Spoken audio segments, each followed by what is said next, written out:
Good morning, good morning, good morning, live with Dr. Mom. You guys are going to be sick of me now. It seems like I'm on here all the time. Um, Today is my moving forward, Dr. Mom.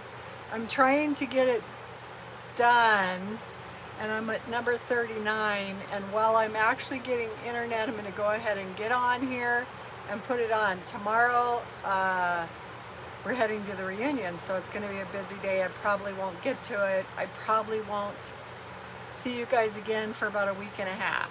And then I should be pretty steady at that point. So, okay, number 39. This is, I'm Dr. Mom, Doctor of Higher Education, Grandma, Mom, Grandma, good friend. Oh goodness, I've done several series. This one is my Moving Forward series. I've done a bodybuilding series and a house flipping and RV living, which I need to do another RV one, but it's going well. It's going well. I've been parked for about a month, and it's been nice to be in one place. I'm kind of excited to hit the road, but kind of very, very sad that I have to leave my good friends, and I'm liking it in Lake Havasu City, Arizona. The weather's getting perfect right about now. So will I come back here? I'm trying to find my road, right? I'm trying to find where I want to be, maybe permanently. I don't know, at least for the winter time. Following the sun, is that what they say? That's what I'm doing this year. I'm getting ready to head to Kentucky though, and it doesn't look like there's a lot of sun right now. I think I need to text my daughter and say, are you sure that it stays over 30 degrees? Because I don't think my pipes would like 30 degrees in here. So, okay, so back to the point. I've been doing, I'm a doctor of higher education. I don't know why that qualifies me in any way to do what I'm doing online, but it just sounded fancy. And I thought, gee willikers, I put a lot of work in to become a doctor of higher education, and if I'm not doing anything with it, at least I can use the title because it's legit. I worked hard for it. So I don't know. I came up with Dr. Mom just out of the blue. I don't know if it fits or not, but I don't know. It's catchy for me. I like it. I think it. I'm trying to get a website going and do a challenge and things like that to help people move forward, which I'm doing. I'm doing that, and so yeah, I don't know. What I'd like to do is end up creating some cool, fun shirts, a logo with Dr. Mom, maybe, you know, a pretty beauty woman with some glasses and a Dr. Momish type thing. I don't know. Not to say that that's me, but if I can draw what I want to look like, I can do that, right? And I can put it on some of these and, you know, sell products out of there. I think it would be fun. So, I don't know. That's my moving forward. I've got to get my website finished. I have been terrible on that. My friend Irene, you know, I keep thinking Irene's going to wonder what the heck I'm doing because I'm a woman of my word. Okay? If you follow me at Live, which reminds me, subscribe to my webpage. The more you have subscribers, the more you can get up to a point where you can monetize or make money off of it. But I've got a long ways to go. I haven't been working that hard on it. It's easy for me to make videos. There's kind of a lot of work into doing the web page and setting up forms on there and all that kind of stuff, right? So I haven't done as much at those. Making videos is easy for me, but then you gotta download them, get thumbnail pictures of yourself. I have to transfer it back and forth. It takes about an hour with the internet. There's a lot to it. But anyway, I don't know that you needed to know that. But here we go. Okay, we're on 39. I've been doing Women of the Bible. One reason, because I believe that in order to help you move forward in a positive way, you need a steady foundation. And part of that, in my opinion, is believing in something higher than yourself. My higher power is God.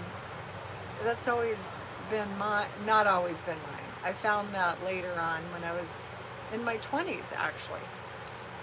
So, of course, I want you to find what can help you move forward, but that helps me. So, because I knew I was traveling, I'm in my RV, I needed to have something I could put on here every day that I didn't have to do a lot of research for, that had something to do with finding faith.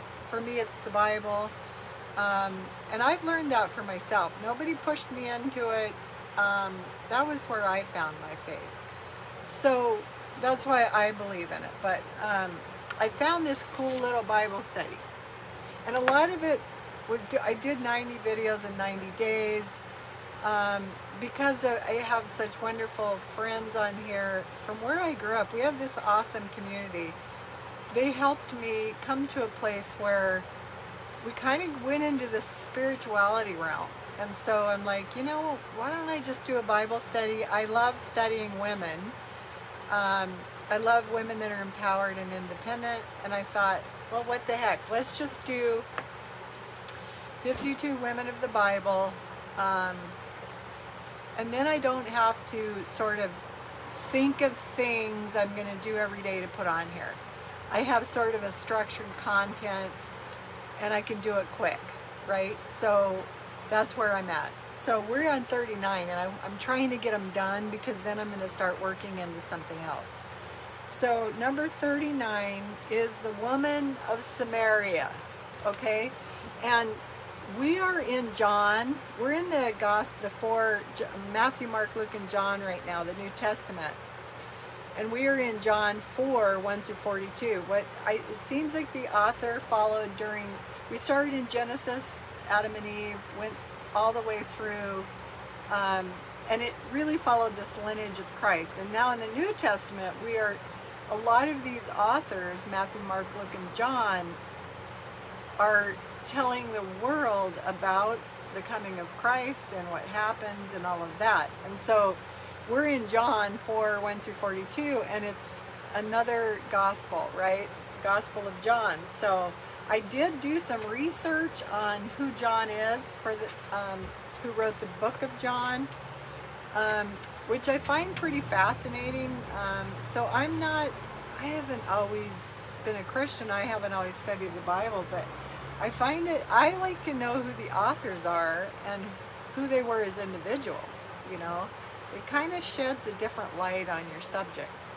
So I did do some study on that. I'll go over that. But who was the Woman of Samaria? I remember what we found throughout the study is that there's a handful of women that we don't know their names. We just know them as the woman, Lot's wife. Let's see.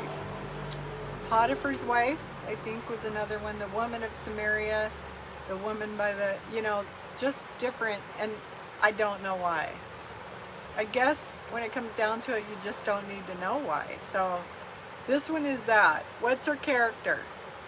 Looked down on by the Jews because she was a Samaritan, and disdained because of her many romantic liaisons.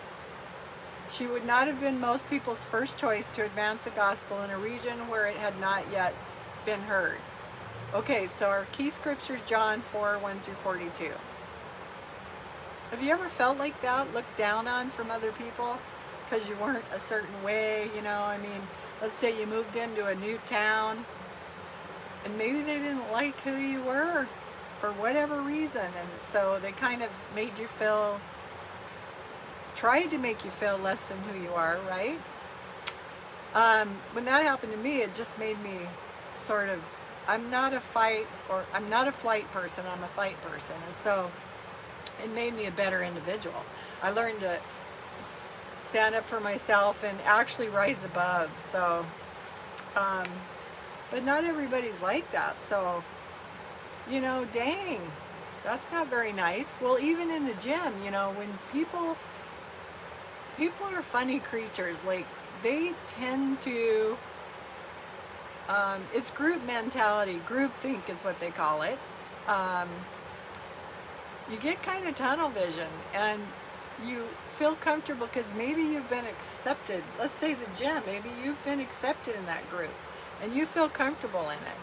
Well, when someone comes in from the outside, they don't feel comfortable always, especially in the gym where maybe they have a lot of weight to lose, you know what I mean? And help them to feel comfortable.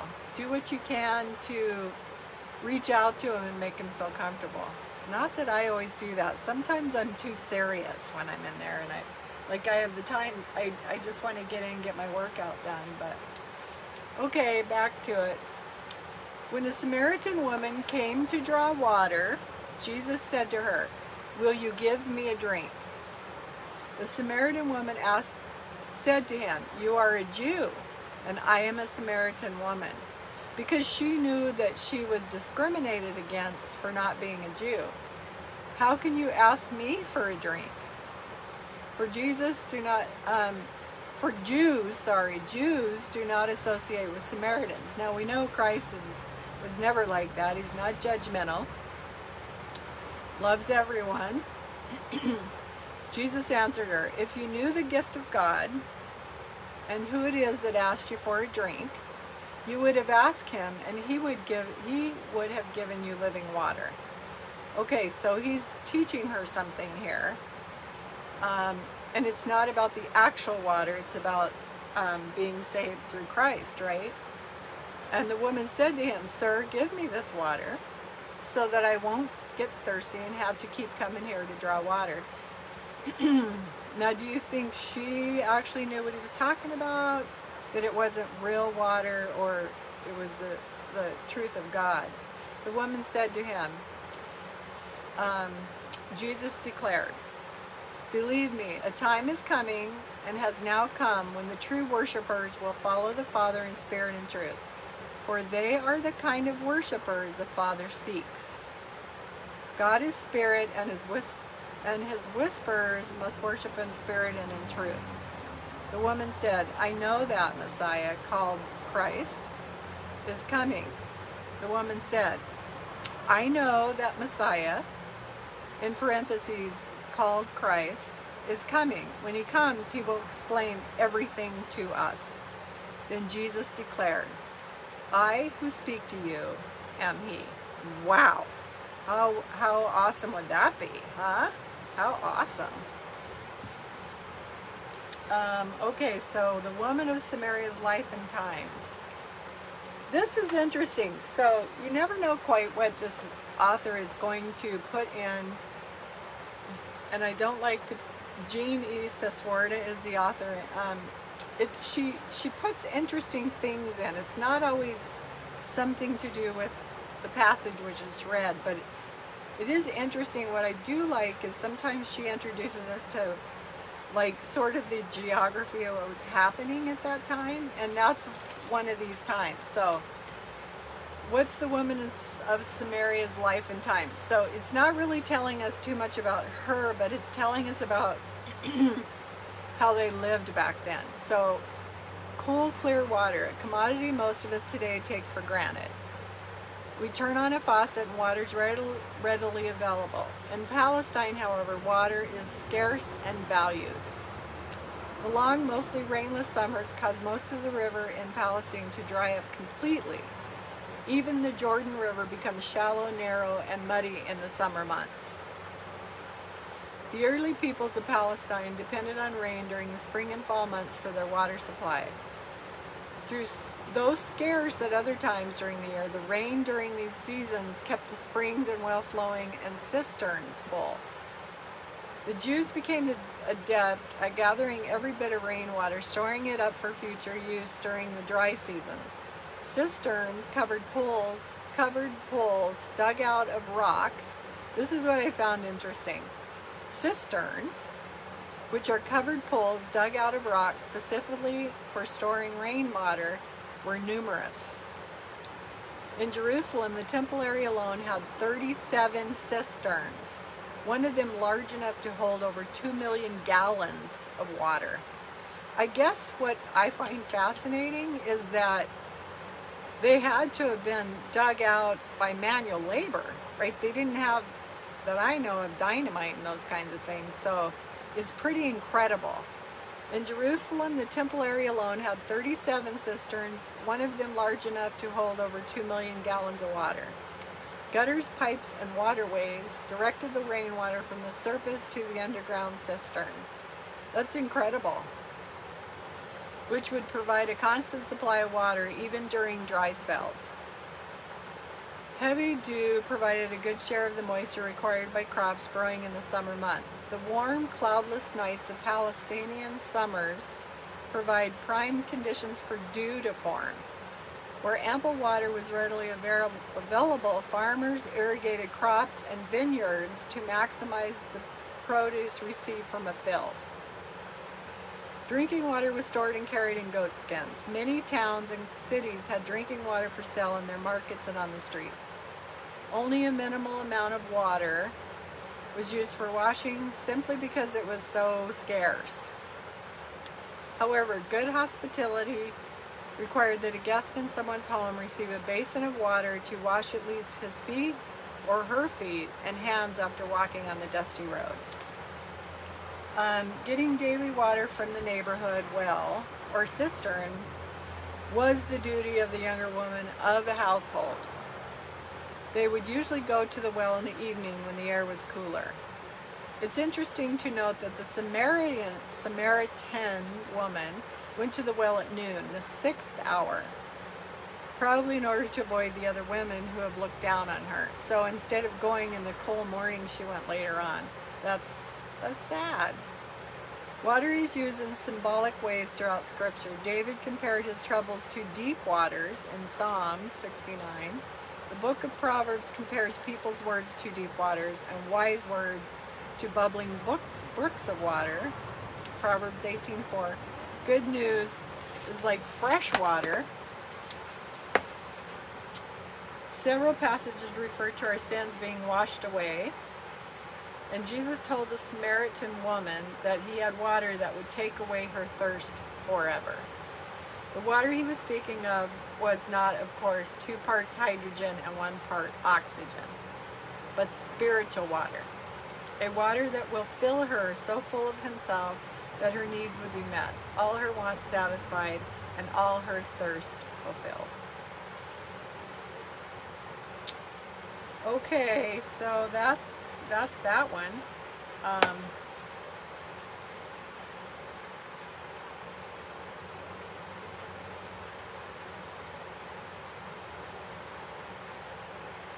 I'm just looking at the questions to see if we should look at them.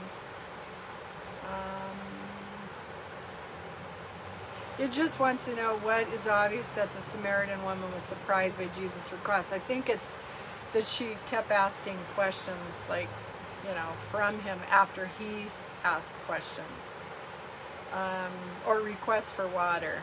I think she was surprised and probably humbled because she's not used to the Jews talking to her, right? So this woman, an outcast because of her race and her lifestyle, found acceptance in Jesus. When have you associated with someone considered an outcast or befriended someone who was part of your group? I always try to do that if somebody's looks like someone's struggling. You know what I mean? I try to make them part of it. Let's see. Do you think the woman understood what sort of water Jesus was speaking of? Looking at her lifestyle, what do you think she was really thirsty for? That's what I was wondering. I mean, it seems like she does. Seems like she does understand. What have you used to try to fulfill your spiritual thirst? Clothes, family, career, recreation, all of those things.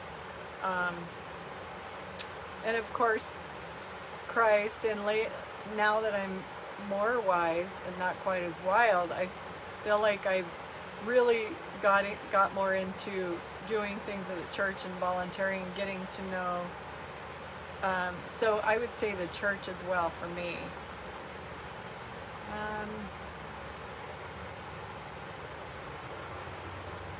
This is kind of interesting. The woman abruptly changes the subject in verse 19.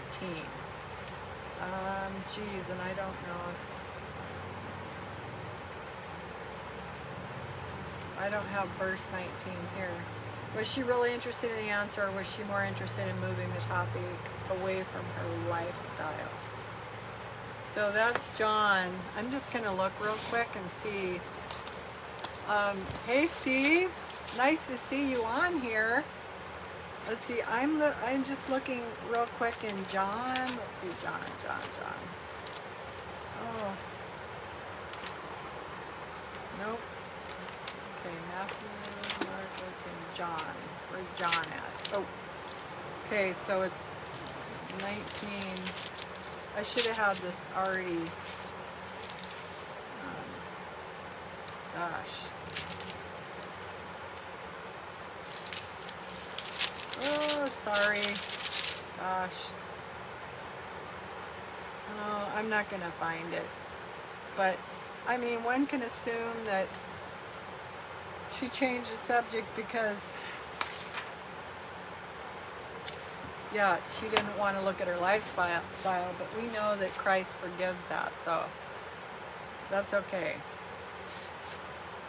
Okay, and so now I just wanted to go over real quick what I found on the book of John, because on the book of John, I thought it was, what I find interesting is, like, I've read the Bible to front and cover, but I never really dug deep into who wrote the Gospels in the New Testament, and I find it pretty, we went over Luke and we went over Matthew, and Luke was a doctor, Matthew was a tax collector, right?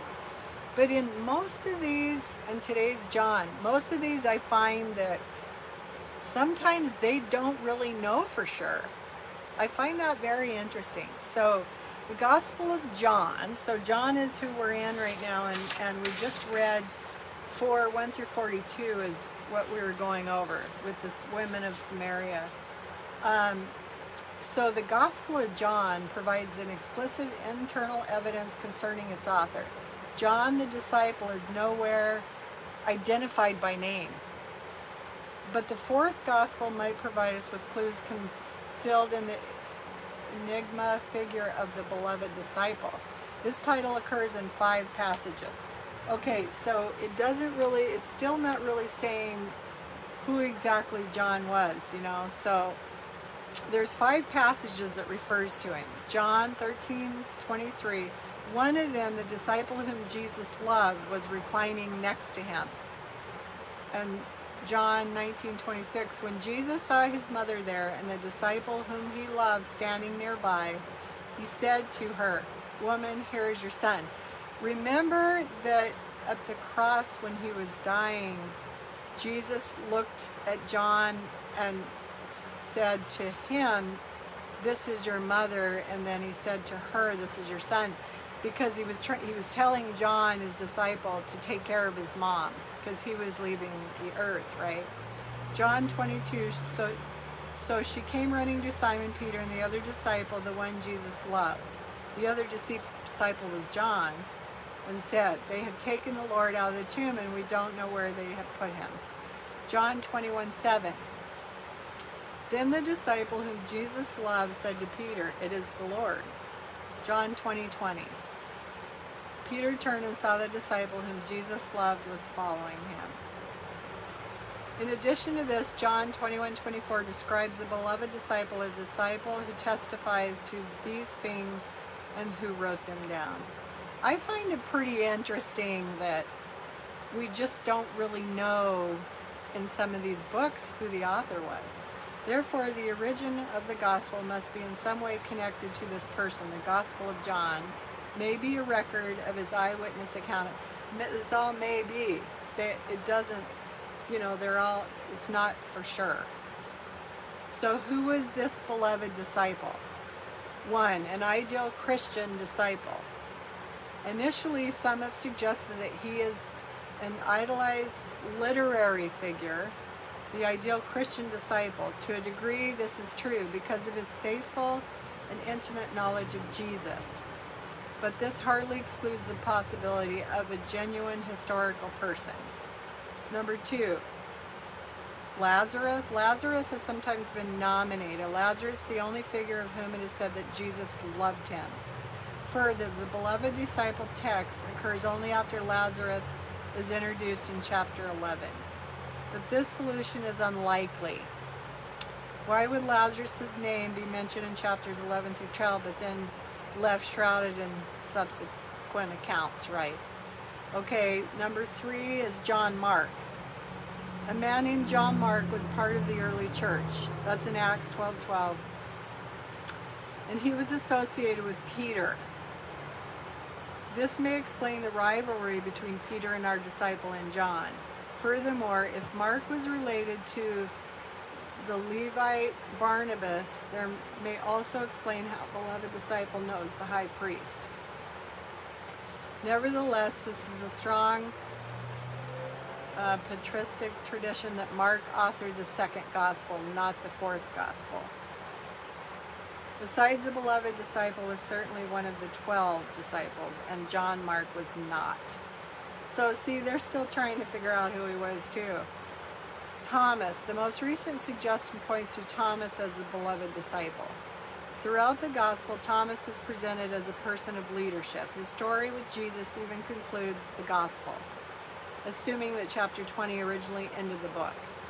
There's a lot of mystery behind it, right? Thomas asked to see the wound in Jesus' side, and the beloved disciple was the only one who would have known about this. Added to this evidence for a school of community of Thomas with its own literature and its interest in the fourth gospel. So 5, John, son of Zebedee. The best solution is a traditional one. John is the son of Zebedee.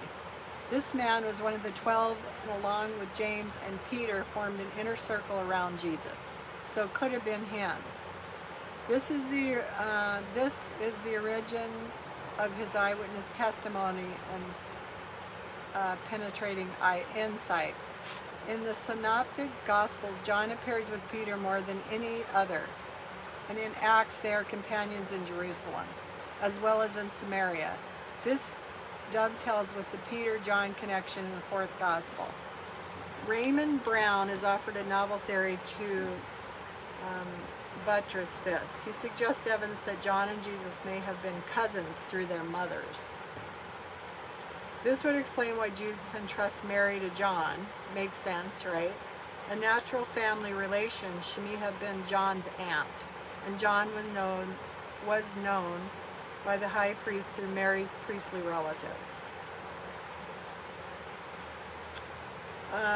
Evidence for John's authorship from the early church. Evidence seems to confirm that John wrote the gospel. Here are a few examples. Irenaeus, writing of about A.D. 200, says that beloved disciple was John, the disciple of Jesus, and that John originated the gospel.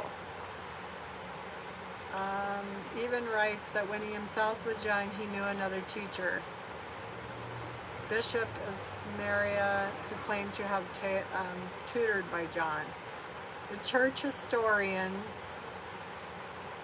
records the John connection in the same way.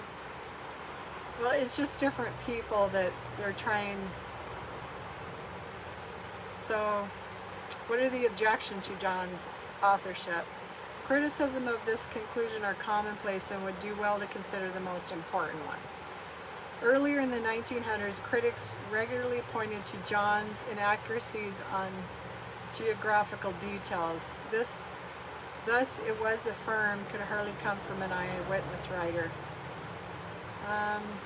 So could a fisherman turned apostle have penned a work of such subtlety and insight? Could a Galilean such as this be acquainted with Greek thought?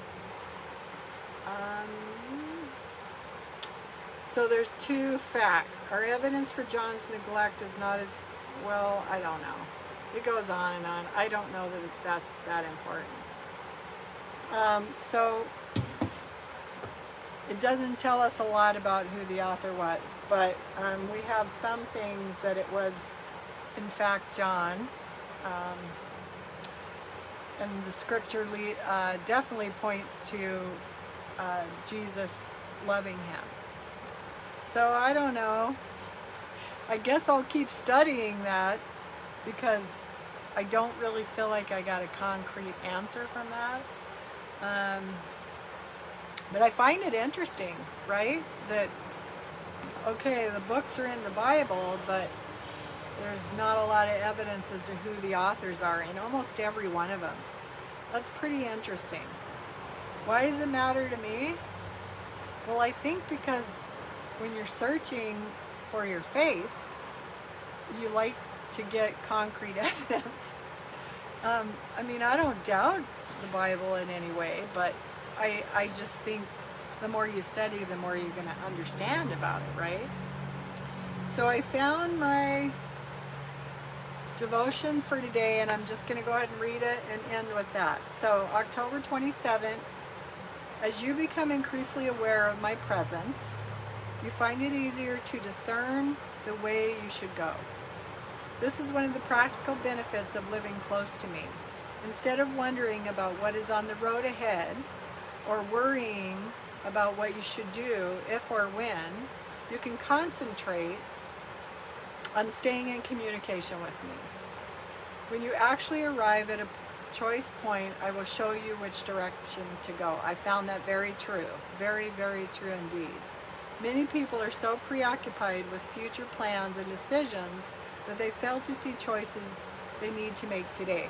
Honestly, I was so like that. Like, I was always making future plans and my own and going my own way. And after I feel like I started moving forward, following the path that God had chosen for me, I honestly sort of have to live by what's happening next, because I'm always living on the road and I'm always like, okay, where do you want me to go next, right? So it really made that more true for me. Let's see. Many people are so preoccupied with future plans and decisions, they fail to see the choices they need to make today. Without any conscious awareness, they make their habitual responses. People who live this way find a dullness creeping into their lives. I think it's called monotony, right? Same old routine. People who live this, okay. They sleepwalk through their days following well-worn paths of routine. I was like that, to a point. I, the creator of the universe, am the most creative being imaginable. I will not leave you circling in deep-rutted paths. Instead, I will lead you along fresh trails of adventure. Oh boy, hey Lisa. I got on here again. My cousin Steve's on here watching too. That's super exciting. So instead, I will lead you along fresh trails of adventure. I've had the most adventure since I've been letting him guide me, revealing to you things you did not know. Stay in communication with me. Follow my guiding presence. That's Psalms 32:8 and Genesis 1:1. Ooh, I forgot how good the devotion book is, but okay, that's all I got today. That's all I got. I've got to get busy and start cleaning and get prepared to head out on the road again. Head to Kentucky. So anyway, thanks for joining, and blessings to you. Have a wonderful Wednesday. It's already Wednesday. Crazy. We're gonna have a wonderful weekend, right, Lisa? We're gonna have so much fun. I can't wait. So much love to you guys. Enjoy your sunshine. Hopefully you have it. We do. And love you. Bye.